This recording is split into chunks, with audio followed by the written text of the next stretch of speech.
Rightward faith as sedition. China's national security law targets religious freedom. In 2016, Chinese President Xi Jinping delivered a notable speech advocating for the sinicization of religions in China, essentially demanding that religious leaders and institutions strictly conform to state or party ideology, namely, socialism. Since then, the Chinese Communist Party (CCP) has implemented a wide array of legislative, bureaucratic, ideological, and technological measures to ensure that all forms of religious expression fall under its political control.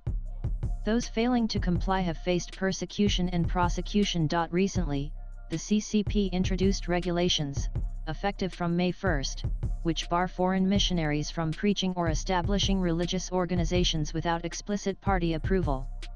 This development is part of a broader trend in Chinese governance, wherein any foreign involvement in religious matters or domestic religious activities not aligned with party ideology is framed as a national security threat, thereby leveraging nationalism to justify religious repression. According to an official white paper published in 2019, China had approximately 200 million religious adherents.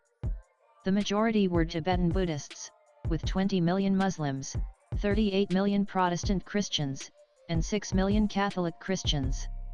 The CCP's repressive policies towards Tibetan Buddhists and Uyghur Muslims in Xinjiang are extensively documented, with some United Nations member states describing the latter as crimes against humanity. The People's Republic of China's pervasive surveillance, the imposition of forced labor camps and ideological indoctrination centers disguised as vocational training schools, widespread imprisonment and torture, demographic manipulation, destruction of religious sites, and systematic cultural erasure have all attracted significant international criticism.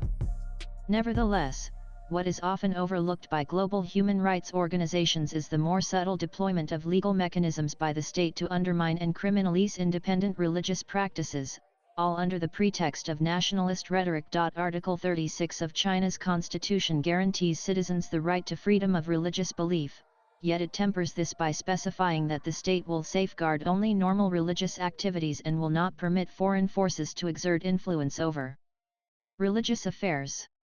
In 2015, the government enacted the National Security Law (NSL), similarly ambiguous in its language, which covered a broad spectrum of areas and required officials, corporations, organizations, and private individuals to collaborate with the CCP on national security issues. The suite of legislation under this framework redefined national security to encompass not just military concerns but also economic, social, and cultural dimensions. The law's sweeping suspicion of foreign connections, especially regarding religious and cultural activities, legitimizes state-led repression of religious groups considered untrustworthy by the party. This securitist approach, which interprets genuine spiritual beliefs and associations as acts of political subversion, poses a significant threat to communities such as Christian churches often dependent on international networks for guidance and support, and the Uyghurs, whose spiritual and cultural links to Central Asia span centuries. A series of directives issued since the NSL's adoption in 2015 and Xi Jinping's advocacy for the sinicization of religion have institutionalized rigorous and closely monitored adherence of religious practices to CCP doctrine. Significantly, in 2018, the National People's Congress and the Chinese People's Political Consultative Conference (CPPCC) consolidated the oversight of several agencies responsible for religious affairs into more centralized entities.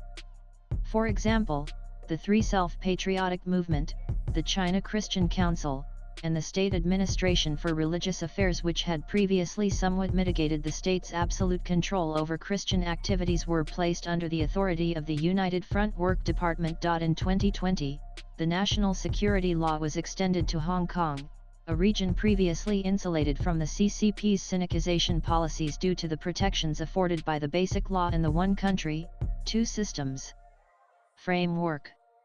Over the subsequent 5 years, Hong Kong has experienced a concerted suppression of independent religious activities, including the raiding of churches, harassment of clergy, and the seizure of religious materials.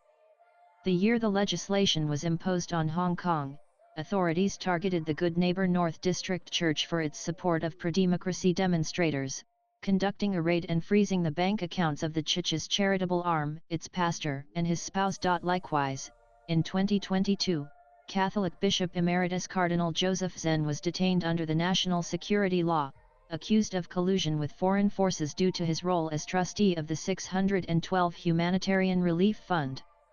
This fund provided financial assistance for the legal and medical needs of individuals involved in the widespread 2019 pro-democracy protests in Hong Kong. Cardinal Zen had also openly criticized a 2018 agreement between the Vatican and China, which purportedly allows the Pope to select bishops for China's Roman Catholic churches from a list proposed by Chinese authorities. Additionally, as a result of the pressure exerted by the national security law, many churches in Hong Kong discontinued the annual memorial mass for those killed during the post-Tiananmen Square crackdown in 1989. The Chinese Communist Party's anxiety regarding autonomous religious activities is closely linked to the emergence of a politically reformist segment within society, which has gradually expanded since Deng Xiaoping initiated economic liberalization. As China embraced foreign investment and market-driven principles, a growing number of Chinese workers, entrepreneurs, academics, and students who studied overseas began to adopt alternative perspectives and challenge the CCP's ideological dominance. Religion, serving both as a vehicle for mass mobilization and as a symbol of the party's pervasive control over Chinese society, inevitably mirrored these shifts. Consequently, the CCP came to perceive religion as a fundamental threat requiring immediate containment. As a result, the party's campaign to sinicize religion enforced through a combination of legal administrative mechanisms and rhetoric equating faith with subversion and external interference has transformed religious practice into a demonstration of allegiance to the state rather than a matter of personal conviction. Under the pretext of national security, any activity the CCP deems to challenge its unassailable authority is deliberately misrepresented and harshly repressed. In doing so, the state not only criminalizes individual expression and dissent but also systematically undermines the rich histories, cultures, and spiritual traditions that religious communities nurture. Swipe left for next video. As China intensifies its suppression of both the spiritual and moral autonomy of its citizens, the international community cannot afford to remain indifferent or silent. Global action is imperative before these vulnerable communities are eradicated by the Chinese authorities. The writer is an author and a columnist.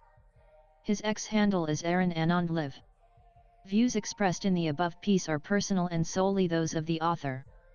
They do not necessarily reflect NEWS18's views. Latest blogs.